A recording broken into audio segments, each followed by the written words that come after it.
Eu quero falar com vocês essa noite, nem é assim um sermão, talvez eu pudesse chamar de uma devocional, tá bom? Se fosse um sermão mesmo, talvez eu não passasse numa prova do presbitério, né, então, né? É, mas eu quero falar um pouquinho sobre alguma coisa que eu considero muito valiosa na vida cristã, que é Jesus, né? E eu quero começar lendo um texto de João, no capítulo 14, dos versos de 14 até 21, que vão projetar ali para a gente. Então o texto diz assim: se me pedirdes alguma coisa em meu nome, eu o farei. Se me amais, guardareis os meus mandamentos.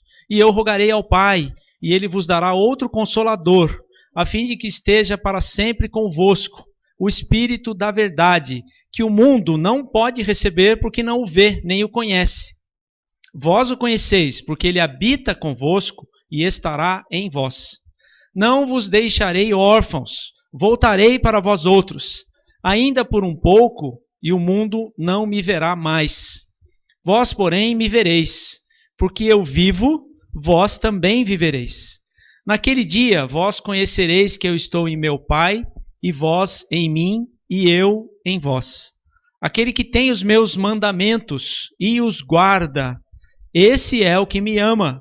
E aquele que me ama será amado por meu Pai, e eu também o amarei e me manifestarei a ele.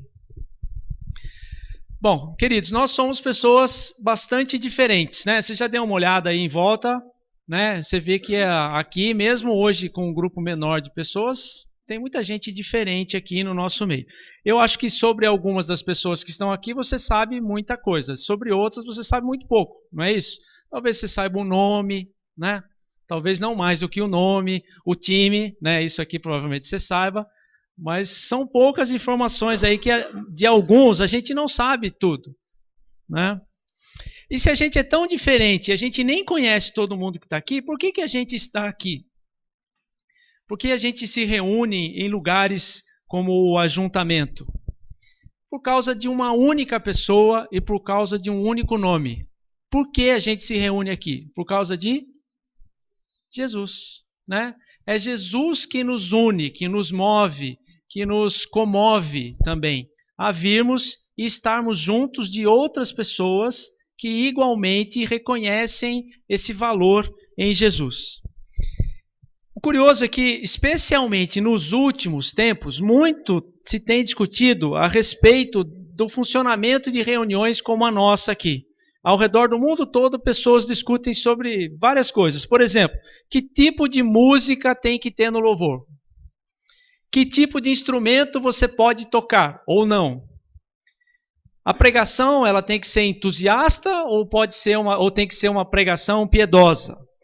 A igreja tem que ser voltada para o social, ou ela tem que ser voltada para o crescimento, ou ela tem que ser voltada para a instrução? Se tem que ser uma igreja governada só por uma pessoa, ou se ela precisa ser governada por todo mundo, ou se ela tem que ser governada por alguns. Discutimos até se é santo estar na igreja ou se é santo estar fora da igreja, né?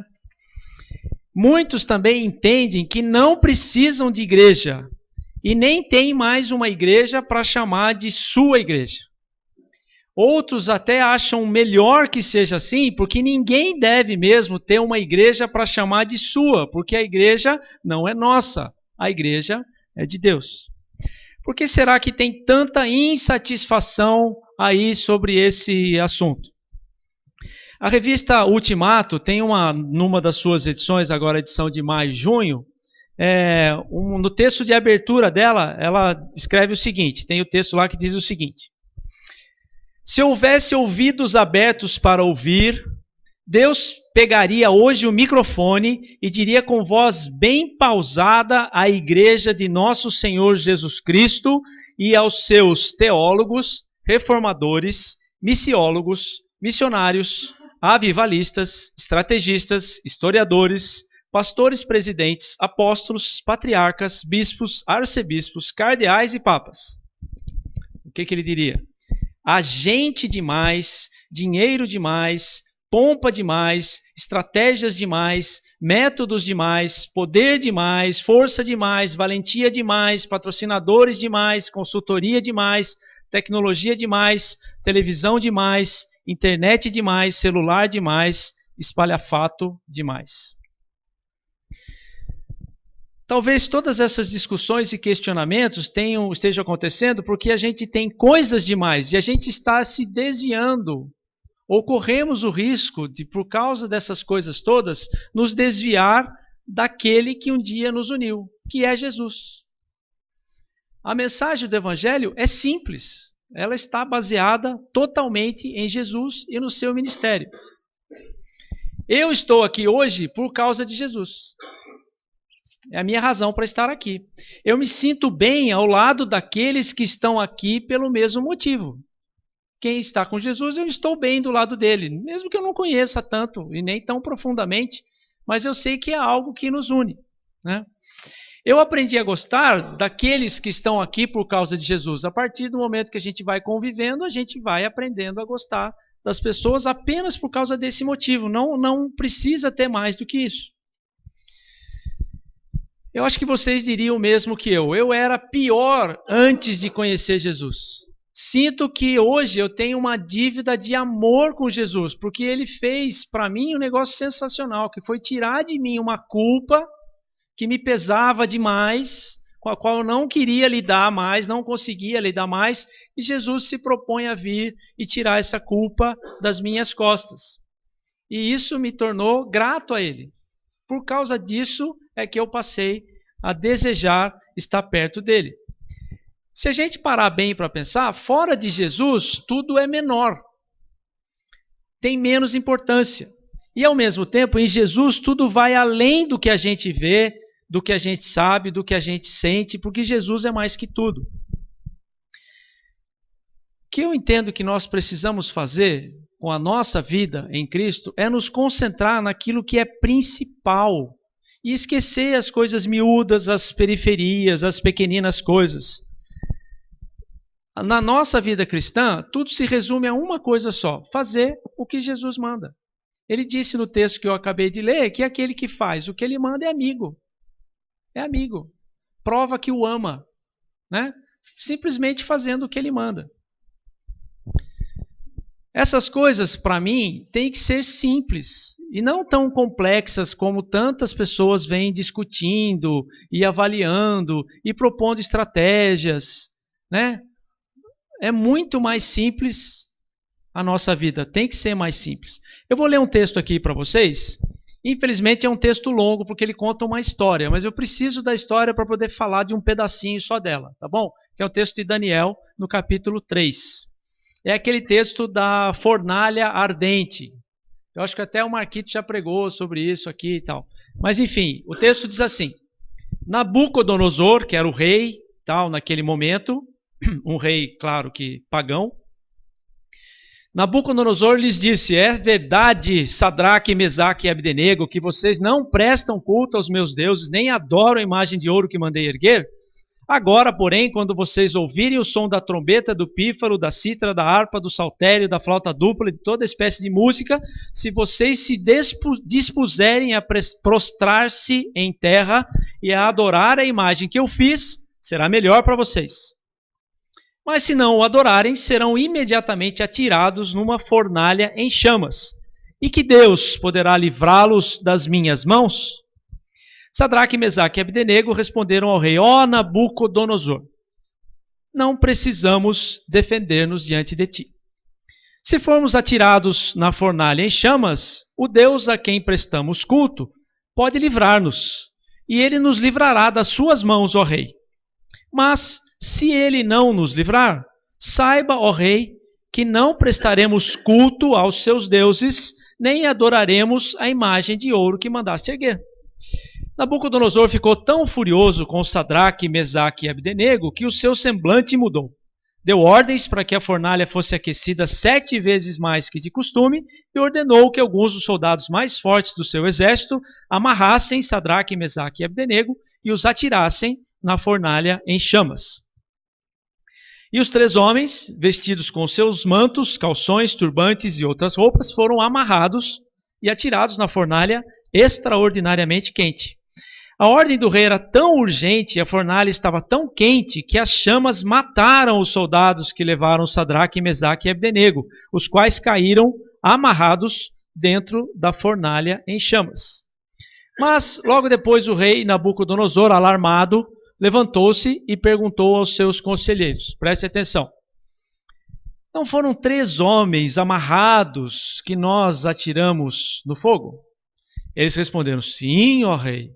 E o rei exclamou, olhem, estou vendo 4 homens desamarrados e ilesos, andando pelo fogo, e o quarto se parece com um filho dos deuses. Então Nabucodonosor aproximou-se da entrada da fornalha em chamas e gritou, Sadraque, Mesaque e Abdenego, servos do Deus Altíssimo, saiam, venham aqui. E Sadraque, Mesaque e Abdenego saíram do fogo. Os sátrapas, os prefeitos, os governadores e os conselheiros do rei se ajuntaram em torno deles e comprovaram, né? Foram lá para ver, né? Estava para ver, mas eles foram chegar perto lá. Comprovaram que o fogo não tinha ferido o corpo deles. Nem um só fio do cabelo tinha sido chamuscado, os seus mantos não estavam queimados e não havia cheiro de fogo neles. Disse então Nabucodonosor, louvado seja o Deus de Sadraque, Mesaque e Abdenego, que enviou o seu anjo e livrou os seus servos. Eles confiaram nele, desafiaram a ordem do rei, preferindo abrir mão de suas vidas a que prestar culto e adorar a outro Deus que não fosse o seu próprio Deus. Desculpe, o texto é longo, não é para contar a história toda, mas vejam só, que no momento de tomar uma decisão, a decisão que os 3 homens ali tomaram era entre negar a Deus ou negar o rei. E para eles, ao negar o rei, isso significava um problema, ter que ser lançado numa fogueira ardente. Olha só, para eles não foi uma decisão difícil. Não precisou de concílio, nem reunião de diretoria, não precisou consulta às bases, né? A palavra deles foi simples e objetiva. Na tradução da Bíblia aqui que a gente viu, a mensagem, no caso, né? Não essa na Bíblia a mensagem, diz assim, sua ameaça não nos assusta. Se nos jogar na fornalha, o Deus a quem servimos pode nos salvar não só da fornalha, como de qualquer outra coisa. E mesmo que ele não o faça, não importa ao rei. Ainda assim, não vamos servir aos seus deuses, nem adorar a estátua de ouro que mandou erguer. Em outras palavras, para eles, foi uma decisão simples. O que eu tenho que fazer? A instrução é, não adore a outros deuses. Então, é simples, as consequências não me dizem respeito, né? Eu vou fazer o que é certo, o que é correto, segundo aquilo em que eu acredito. Por esse texto, vale a pena abrir mão de qualquer coisa em nome do Deus a quem servimos. Vale abrir mão da cor da parede, vale abrir mão da minha razão, do meu gosto, da minha escolha, em nome desse Deus a quem servimos. Vale a pena abrir mão até da própria vida. Só que quando a gente volta ao texto, a gente descobre que ao fazerem exatamente isso, o que parece ser uma loucura, né? Ao fazerem exatamente isso, o que acontece? Primeiro, a vida deles não é tomada. A vida deles lhes é devolvida. Quer dizer, eles estão numa fornalha e nada lhes acontece, né? Se vocês prestarem atenção lá no texto, fala de um 4º homem, né? E os teólogos concordam, a maior parte deles concordam que, pela descrição do texto, isso é uma manifestação de Jesus. O 4º homem, por causa da palavra homem, esse homem é o próprio Jesus, que vai lá com eles e passa com eles por aquele momento ali na fornalha. Alguma coisa deles se queima quando eles estão na fornalha? Não. Uma coisa se queima.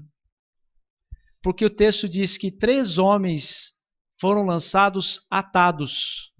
E, na verdade, o rei estava enxergando 4 homens passeando livremente. Ou seja, a única coisa que queimou deles foram as cordas.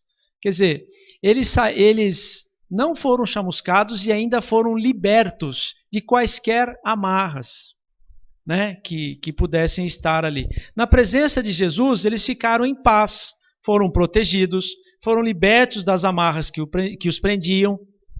A única coisa que queimou foram as cordas. Na nossa vida, é isso que a gente experimenta quando a gente faz a mesma coisa que o Sadraque, o Mesaque e o Abdenego, guardadas, claro, as devidas proporções. A situação deles era extrema, né? É uma situação extrema.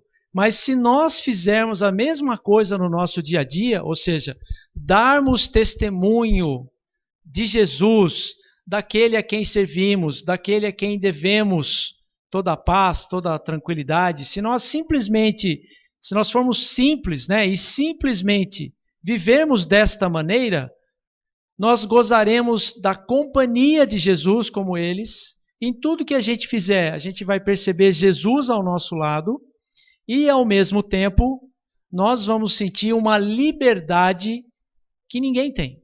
A liberdade de qualquer pessoa poder vir perto de mim, me ameaçar com qualquer coisa, tentar tirar de mim qualquer coisa, e isso não vai me afetar, porque eu tenho algo que é muito mais precioso que isso, né? Ninguém vai me pressionar por alguma coisa, mesmo que alguém chegue um dia e me ameace de morte. Cara, você vai só antecipar a minha ida para onde eu quero ir, né? Então, caminhar com Jesus e dar testemunho de Jesus tem como contrapartida essa situação de uma vida livre e de uma vida segura nas mãos daquele que é dono de tudo.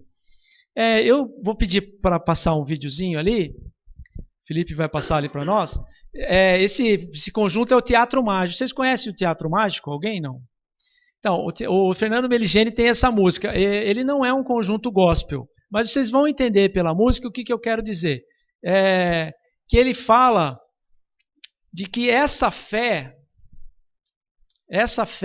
nos muda e nos deixa livres. Vamos ouvir lá.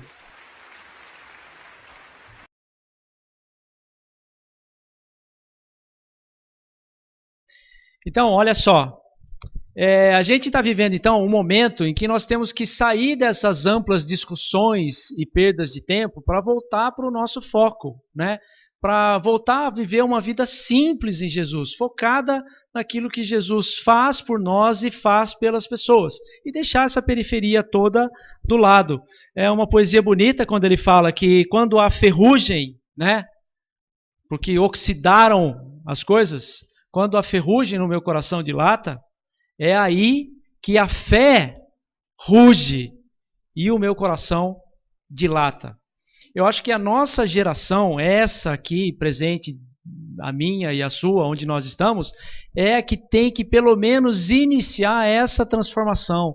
A gente voltar para o foco, para as coisas simples da pregação da palavra com a minha vida, com o meu testemunho, aonde eu estou, em qualquer lugar que eu vou, independente da minha cultura, dos meus amigos, dos meus hábitos, né? Em qualquer lugar cabe a mensagem de Jesus. E se você der testemunho de vida, dessa vida com Jesus, Jesus estará com você, assim como ele estava ali com os 3 homens, Sadraque, Mesaque e Abdenego, ali na fogueira. Jesus disse assim: eis que estou convosco todos os dias até a consumação dos séculos. Ele estará conosco sempre que nós dele testemunharmos. Eu preciso da companhia de Jesus. Tem até um hino presbiteriano que diz: careço de Jesus. A gente não usa muito essa expressão, mas careço de Jesus. Tenho necessidade, carência, me falta Jesus. Eu não consigo mais passar pelas coisas da vida hoje sem Jesus. A perspectiva não cabe mais, não vale a pena. Para mim, não vale a pena mais.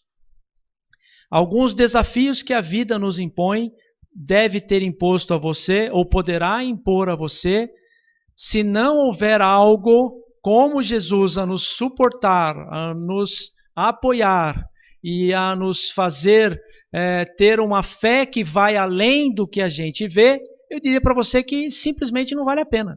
Não vale a pena. É muito sofrimento. Um cachorrinho, quando sofre, ele sofre na proporção da sua dor, né? Um animalzinho. Então, se ele está com um pouco de dor, ele sofre um pouco. Se ele está com muita dor, ele sofre muito. Mas conosco, seres humanos, não é assim. A medida do nosso sofrimento não é dada pelo tamanho da nossa dor, mas é dada pela necessidade que a gente tem de tentar entender por que a gente sofre, né? Eu posso cortar a unhinha do dedo aqui, ter uma lasca na unha, no momento que eu queria ir para um casamento, aí falando das mulheres, né? Eu machuquei aqui a unha, não vou poder ir com a unha pintada para um casamento, e a gente fica muito chateado com isso, que é um nada, mas isso me chateia demais. Pô, por que justo agora eu fui quebrar a minha unha e eu fico pensando nas interações disso, e isso me magoa, me deixa chateado, por que isso foi acontecer comigo, por que eu me atrasei hoje no trabalho, por que a minha mulher brigou comigo, e a gente fica chateado com isso. Quer dizer, não tem a ver necessariamente com o tamanho da dor. Por isso é que quando a gente conversa com as pessoas, para umas, uma coisa pequena é um problemão. Para outras, essa mesma coisa, ela tira de letra, né? Para os seres humanos, para nós, criaturas especiais de Deus, as coisas são diferentes. E é por isso que eu digo, não vale a pena sofrer sem saber por quê. Não vale a pena viver sem ter uma causa e um ideal. Tem um texto em Lucas, no capítulo 3, eu acho que eu não passei para você, né? Ah, você pegou aí? Muito bem, Lucas 3, de 11 a 14. É a pregação de João Batista. Quando João Batista estava preparando lá o caminho para Jesus, ele estava lá no Jordão batizando e malhando todo mundo. E o texto diz assim: e respondendo ele, disse-lhes: quem tiver 2 túnicas, reparta com o que não tem, e quem tiver alimentos, faça da mesma maneira. E chegaram também os publicanos. Publicano é aquele cara que pegava o dinheiro do imposto e entregava para Roma. Ele era judeu e pegava do povo judeu e entregava para Roma. Era a função dele lá, né? Chegaram também os publicanos para serem batizados e disseram-lhe: mestre, que devemos fazer? E ele lhes disse: olha só que coisa simples. Não peçais mais do que o que vos está ordenado. Você é publicano? Você pega imposto para entregar para Roma? Ok, cara. Só que faça o certo. O cara tem que entregar 5, pegue 5, entregue 5. Porque o que os publicanos faziam era pegar 10 e entregar 5. Eles tinham autorização para isso, né? Roma incentivava isso. Então o que João fala para ele? Faça o básico, faça o certo. Simplesmente o certo. E uns soldados o interrogaram também, dizendo: e nós que faremos? E ele lhes disse: a ninguém trateis mal, nem defraudeis, e contentai-vos com o vosso soldo. Vejam só que ele não pede coisas malucas ou diferentes, cada um no seu dia a dia. Você tem as suas características, você tem a sua vida, você tem o seu ministério, você tem os seus dons, a sua profissão, né? O que você vai fazer para dar testemunho de Jesus? Cara, viva isso de maneira plena, correta e certa. O que a gente precisa fazer tem a ver com o que você já é. Veja só, por exemplo, não tenha medo de tomar decisões em nome da sua boa consciência. Se você tem o Espírito Santo fala para você o certo. Você escuta uma voz que diz para você: isso é certo, isso não é, né? Quem nasceu de novo, então, tem esse Espírito Santo que o guia. Mesmo que pareça que você vai ser prejudicado, tome a decisão certa. E eu tenho certeza que você não será prejudicado. Eu me lembro de uma vez em que eu sofri um acidente de moto. E aí, nesse acidente, uma outra pessoa estava errada e bateu em mim, e eu caí, me machuquei inteiro, mas o cara me atendeu, me ajudou, me levou lá para o hospital e me disse assim: não, manda lá consertar a sua moto que eu vou pagar, o seguro vai pagar. E eu levei, né, para consertar e tal. Chegando lá, depois de um tempo, a concessionária da moto lá trocou tudo que precisava, e o que não precisava também, né? Seguro e tal, trocou um monte, tal, ficou uma grana enorme a moto, que nem precisava, eles trocaram, um raspadinho, trocaram e tal. Na hora de eu retirar a moto, olha, o seguro não vai pagar. Cara, mas eu trouxe a moto aqui porque o seguro ia pagar. Não, o seguro não vai pagar, tal, porque Foi você que bateu no carro. Eu não bati, não. Ah, mas você disse que você bateu. Não é bem isso. Quer dizer, ele estava numa posição errada e como ele estava numa posição errada, eu bati nele, mas é porque ele estava no lugar errado, né? Enfim, para encurtar a história, não deu certo e liguei para o cara que bateu, falou, cara, não posso fazer nada por você e tal. A vontade que você tem é de ir lá brigar com o cara, não é isso? Mover uma ação, xingar todo mundo e tal. Mas eu não fiz nada disso. Falei, Deus sabe o que é. Não fiz nada disso e tal. Fui lá, paguei a moto, tirei a moto. Passaram-se 10 anos. 10 anos. Eu recebi um telefonema na minha casa. Quem está falando? É o Sérgio. Sérgio Laluna? É. Ô Sérgio, eu sou fulano de tal. Não sei se você vai lembrar, mas no ano tal... eu bati em você, você caiu com a moto e tal. Ah, então me lembro e tal. Então, cara, eu me lembro que naquela vez o seguro não pagou a sua moto, né? Falei, é verdade, acabou não pagando, né? Então, cara, eu me converti, eu estou indo na Assembleia de Deus e Deus nunca tirou isso do meu, especialmente lá, Deus tem falado ao meu coração, assim, eu impus um prejuízo para você que não estava certo, porque eu sabia que eu estava errado, né? Você não tinha que ter pago aquele lá e eu me omiti naquela vez. Então eu tô procurando você faz um tempão já, porque eu não tinha mais, eu já tinha me mudado, né? 10 anos depois tinha mudado da casa, tal, o telefone não era o mesmo, mas eu consegui achar o seu telefone. Eu estou ligando para você porque eu quero lhe pagar. Me diga quanto foi o seu prejuízo que eu quero pagar. Testemunhos assim eu posso contar muitos para vocês, né? Esses dias uma pessoa que está indo para o ministério, quer se ser pastor, está tendo que mudar de vida, reduzir o seu padrão de vida, né? E aí ele tinha uma aula que ele dava e aquela aula na semana coincidia com o trabalho da igreja e ele chegou lá e falou, eu vou abrir mão, eu vou perder R$500 da minha receita mensal, mas eu tenho que seguir por esse caminho, eu abri mão, assim. Quando ele estava para falar isso, ele recebeu um telefonema, mas ele não pôde atender, porque ele estava entrando na reunião. Aí ele foi à reunião, afirmou, olha, eu estou abrindo mão dessa aula, né? Não quero mais dar. Aí depois ele foi atender, ligou para a pessoa e foi atender, era a esposa dele.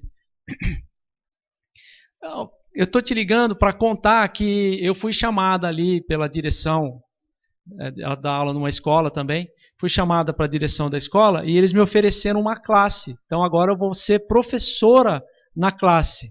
E olha, eu vou ganhar 3 vezes mais do que eu ganho a hora que assumir essa classe.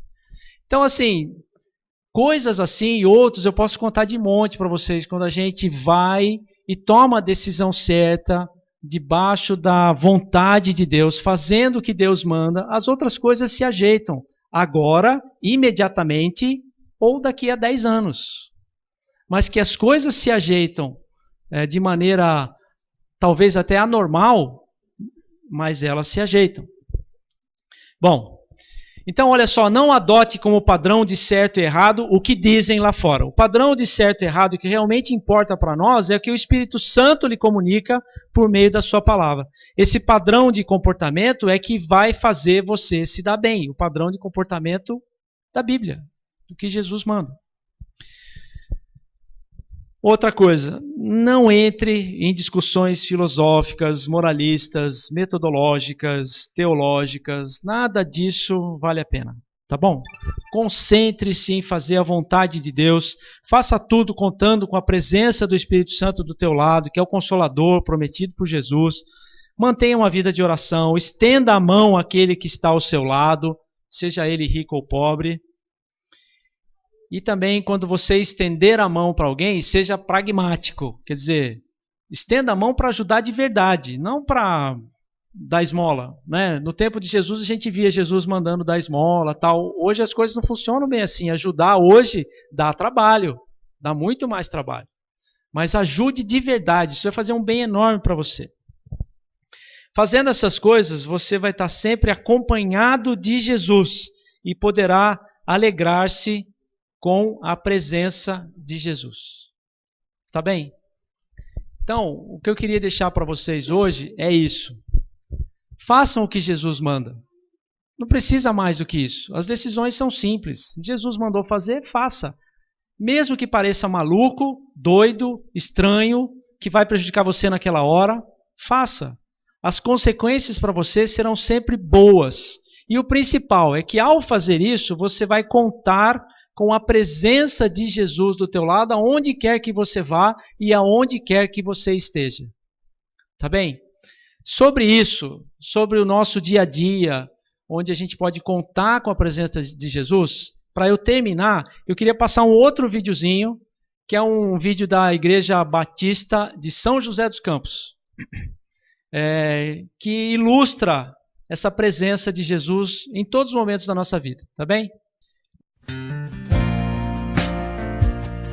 Heavenly Father, we love your precious name. It stands to reason that a name's just a word. It can be easily forgotten as soon as it is heard. But one name was spoken before the world's first day, and it will be here when everything that is has passed away. Delivered from the lips of God to Mary's ears on angels' wings, Jesus, Jesus, the word that came to life for us, the song that all creation sings, Jesus, oh Jesus. Proudest nations of the earth have come and gone, but Jesus, the name lives on. When I'm awakened by a terrifying dream, and desperation reaches out and clutches me, when I'm so afraid that I don't even know how to pray, I simply speak it and I feel it, and it chases fear away. Delivered from the lips of God to Mary's ears on angels' wings, Jesus, sweet Jesus, the word that came to life for us, the song that all creation sings, Jesus, oh Jesus. The proudest nations of the earth have come and gone, Jesus, the name lives on. Eternal hope and promise, the ever-breaking dawn. When time itself is over, the name lives on and on. From the lips of God to Mary's ears on angels' wings, Jesus,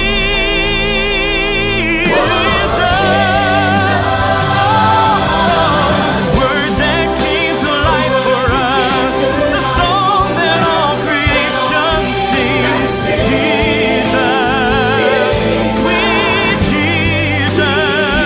The proudest nations of the earth have come and gone, but Jesus, the name lives on. The proudest nations of the earth have come and gone, but Jesus, the name lives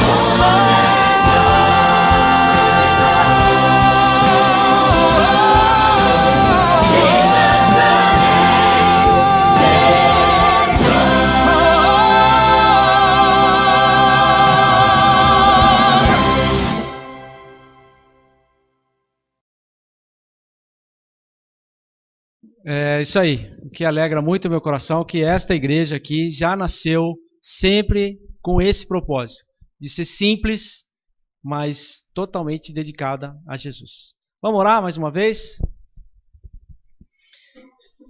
Senhor, obrigado por nos reunir aqui. Eu sei que o Senhor trouxe cada um de nós, especialmente para estar aqui essa noite, e nos juntou aqui. Obrigado a Deus, porque sabemos que isto é um privilégio. Muitos não virão aqui, não o conhecerão, mas o Senhor nos escolheu e nos deu essa oportunidade de termos essa convicção no nosso coração, da Tua presença conosco, da companhia do Espírito Santo, que nos ajuda a tomar as decisões corretas e nos apoia durante o tempo das consequências dessas decisões. Obrigado a Deus por este lugar, em nome de Jesus. Amém.